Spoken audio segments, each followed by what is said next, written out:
Welcome back to the Chicago Tomahawk. I'm Mike and I got my line mate Matt with me. And today we're going to be doing our Team Canada projections. But before we get into it, do us a favor, give us a follow on Twitter at MikePre57 or at Mateo Ryback and at Tomahawk Chicago. And, we'll get back to you if you guys want to talk. Because these lines, Canada has they could probably field 2.5 Olympic teams. And we like talking with people, so we want to hear what you got to say. So before we get into it, do us a favor, hit subscribe if you haven't subscribed to the podcast. And here we go. Matt, I'll go first on here. And I didn't, like last time, I didn't give too many subs. I just wanted to try and put my team out there. And this is what I got. I got Nathan MacKinnon, Connor McDavid, Marner, line 1. Line 2, I got John Tavares, Sidney Crosby, and Braden Point. Third line, I got Ryan O'Reilly, Jonathan Toews, and Patrice Bergeron. Fourth line, I got Matthew Barzal, Steven Stamkos, and either Tyler Seguin or Brad Marchand. Where are you at, man? Well, we got the first line the same. I got MacKinnon, McGregor, and Marner. Okay. My second line, I have the boys from Boston on the wing, and I have Sid at center. Okay. And Marchand and Bergeron. Okay. And for my third line, I have Huberdeau, Ryan O'Reilly at center, and Braden Point. And for my fourth line, I have Tavares. This was tough for me. It was either Stamkos or that Bo Horvat from Vancouver. Mm-hmm. But I ended up going with Stamkos, Tavares, and Bo Horvat. So you got, the last line is Tavares, Stamkos, and Bo Horvat? Yes, sir. Okay. All right, cool. So, obviously there isn't much wiggle room.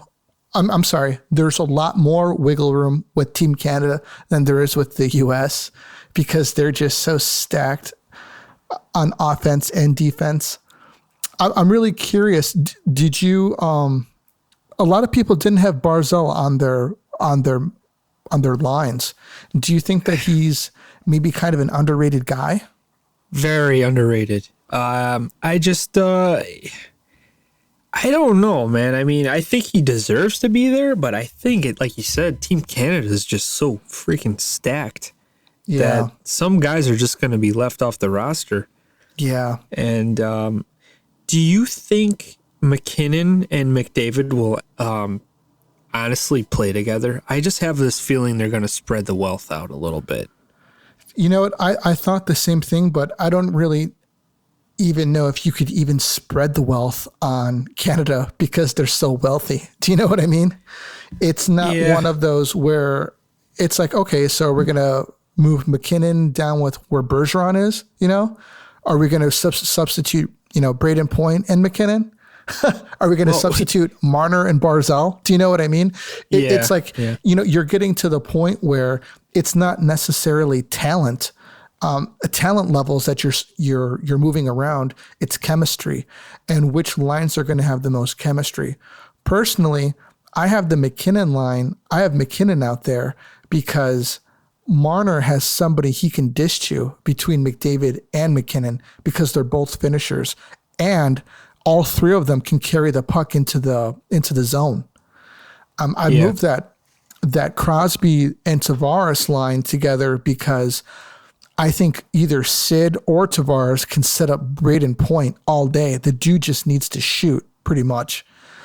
And I put that Ryan O'Reilly, Jonathan Toews, and Patrice Bergeron line because I just think that would be a nightmare for any line from any team that you put out there.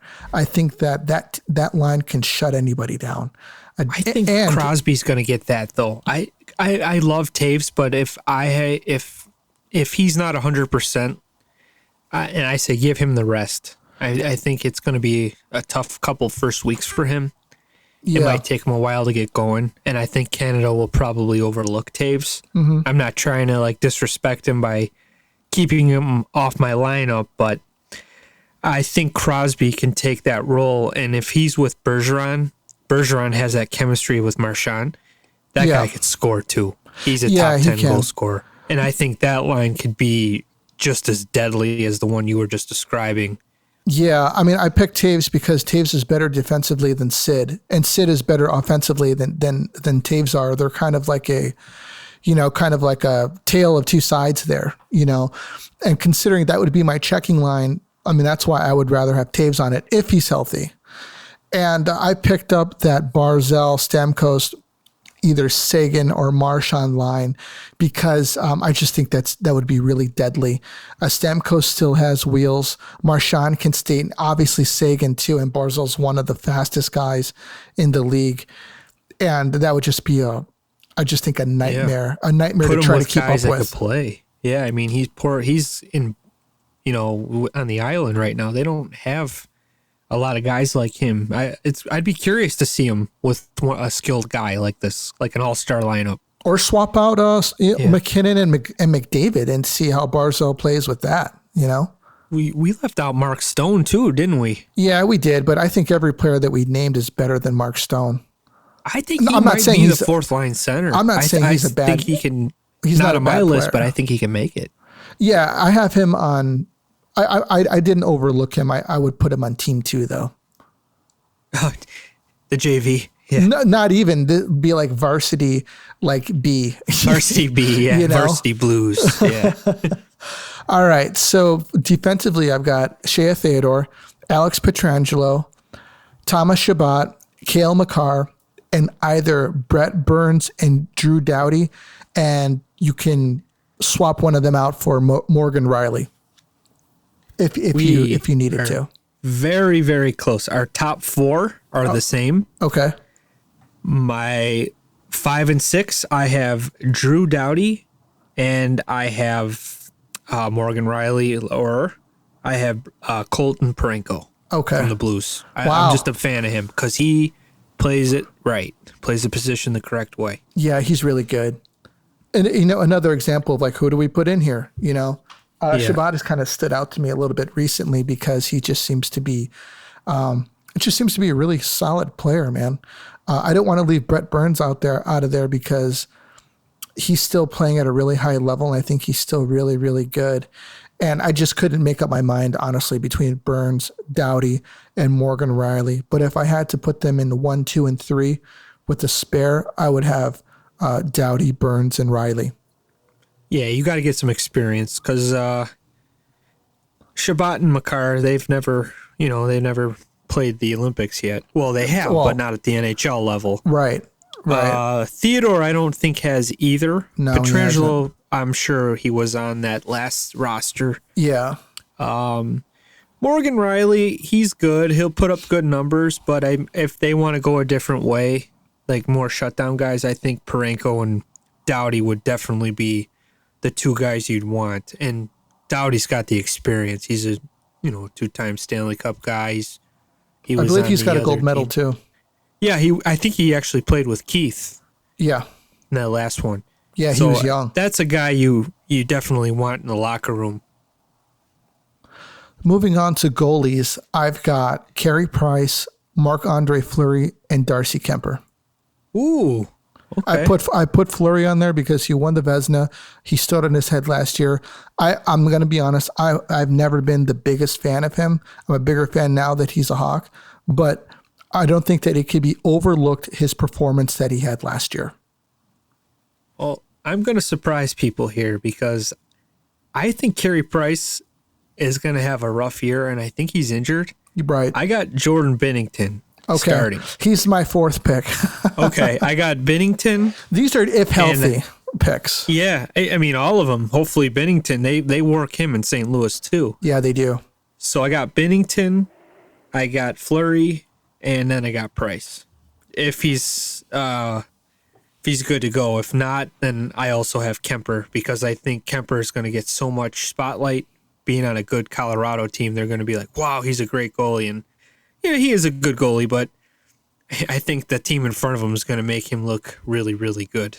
I think it would be the same if he was on Team Canada. Yeah, exactly. It's even better. It's actually pretty incredible looking at the pool of players that Canada has to pick from. It's unbelievable. I remember looking at Team USA. I was like, okay, definitely this guy, definitely this guy. With Canada, it was like, well, I don't know. I've got like 4 guys I could put in this one spot. Do you think that Marner would play on that top line? Yes. Okay. I think Marner will be the guy getting the puck to McDavid. Okay. Or whoever's on the other wing. Or Mac. I think Marner can play with those types of players, like, Matthews. Just, he's not the same as McDavid. McDavid's just fast, and he does shoot, though. He's an underrated shooter. He's known for the passing and the playmaking, but I think if Marner can get him the puck, he's just going to be just as deadly as if it was Matthews. Right. And considering McDavid's speed, Well, I sent out a tweet earlier about, I think it was to Piercy, about Canada's goaltending. It's kind of like, it's not that great. It's not as strong as it's been in the past. I don't believe. They used to have Patrick Waugh, Eddie Belfour, Marty Brodeur, and it's like Cujo. All right, who are we going to bring, And we were always Mike Richter, and John Van Beesbrook. And now it seems like Price is getting up there. Fleury's getting up there. Oh, yeah. So we got Carter Hart kind of down there, but I don't think a lot of people are trusting him, and I wouldn't either. I wouldn't take him. I'd say he's the just future. Not ready. And he's the future of Team Canada, and he's young, and I just don't think he will, crack that roster. I'm sure he would love to, but I think Binnington would probably be the best option if Price is hurt right now, because he's got some, Stanley Cup experience and big games. But hopefully they fail, because I want to see Canada go down this year. I do too. A lot of people had Ryan O'Reilly off of their rosters. Crazy. And you know what, man? This guy, ever since he's come into the league, he's proved people wrong. He's proved people wrong time and time again. And he shows up, man. He doesn't score a ton of points, but he is so solid as a center that I don't understand why they wouldn't have him on the team, if anything, just to take faceoffs, because he's so great at faceoffs. And actually, that's another reason why I had him and Taves and Bergeron on the same line. In case somebody gets kicked out, who would you rather have to take the faceoff, Bergeron or O'Reilly? Well, I think that O'Reilly could very easily be with Bergeron and Marchand. Yeah. If Sid ain't working out and Sid wants to kind of get something else going with the other guys, I could see O'Reilly filling in with those guys, because they kind of play the same style. Yeah, they do. Play a solid two-way game, and they're not worried about just offense or defense. They're the complete player. Who do you think is going to be the guy that's going to step up and be the star? I'm going to say it's going to be Braden Point, and that's because I think the past couple of years has been somewhat of a coming out party for him, and I think that he's gonna show up big time in the tournament. I don't know. I think Cale Makar maybe. I think a good defenseman, a good two-way defenseman that could score, usually gets a lot of praise. And I could see him kind of, taking advantage of this opportunity to show like the East Coast what this guy's all about, because these East Coast guys, they don't really get to see a lot of teams out west, because they're already sleeping before the game starts, out west. Well, yeah. If you've got a game that starts at 9:00 in LA, it's gonna be midnight in New York. And it's the same the other way around. A lot of the West Coast guys, they don't, I didn't know this guy was that good, because he's when your game's starting, this guy's going to bed, and yeah. That's the thing that sucks about all this, how the time zones and everything. But I think Cale Makar, maybe Mitch Marner will step up, kind of erase that bad playoff they had last year. And well, if they want to do that, they're going to have to show up in the playoffs. That's true, but I think he's got a lot of pressure on him now, and this is a big big event where the world's watching. I mean, non-hockey fans are going to be watching, and you want to make a name for yourself. It's going to be incredible. I can't wait for it, man, to be honest with you. We missed out 4 years ago, on it, and I'm really excited for it. But what else you got going on? What's going on in the NHL? Well, still slow. Just getting ready to start up training camps and. Oh, we mentioned camps. Crosby on Team Canada, and he had surgery on his wrist. Was it yesterday? Yeah. What were they waiting for? They had all summer. That's the stuff I don't get with some of this. Maybe they were getting opinions, and maybe they couldn't even get an appointment. Who knows? But it's Sidney Crosby. It's like, hey, my wrist is hurting. You think after the last game of the season I'd get that taken care of so he'd be ready, but I think that it was because they were waiting to see if it would, kind of go away, and it didn't. Yeah, it sucks because he's going to miss camp, and he's going to kind of have to, just get thrown into the fire. Some guys could, do that with no issues, but he's getting a little up there. I don't think he needs a camp. No, you know who he is. We've seen what he could do, but it is hard to, when I'd rather be skating for 2 weeks before my first game, but some guys like that. Yeah, I think I'd rather be skating too. I think he's at the point of his career where he's like, I just want to go out and play, Yeah, and win. Right. Also, the NWHL changed their name to the Premier Hockey Federation to make the name of the league genderless, which I think is a smart idea. They've increased their revenue year in, year out, and they're getting to a point where they just want to be known for their hockey and not being women. And I think that's, commendable. And, it would be really nice if, the NHL and the PHF can come to an agreement, maybe get some games on ESPN or NBC or something. Well, obviously not NBC Sports, because NBC Sports they're turning the lights out on that in December, I believe. So maybe on TNT USA, get some of these games and watch some of these women games because I think that it could help build that league up, increase revenue, and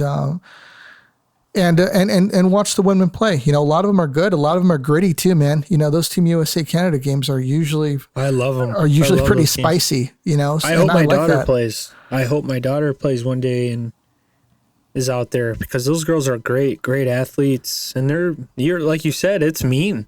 It is. It's a great rivalry. Those teams hate each other. Yeah, they do.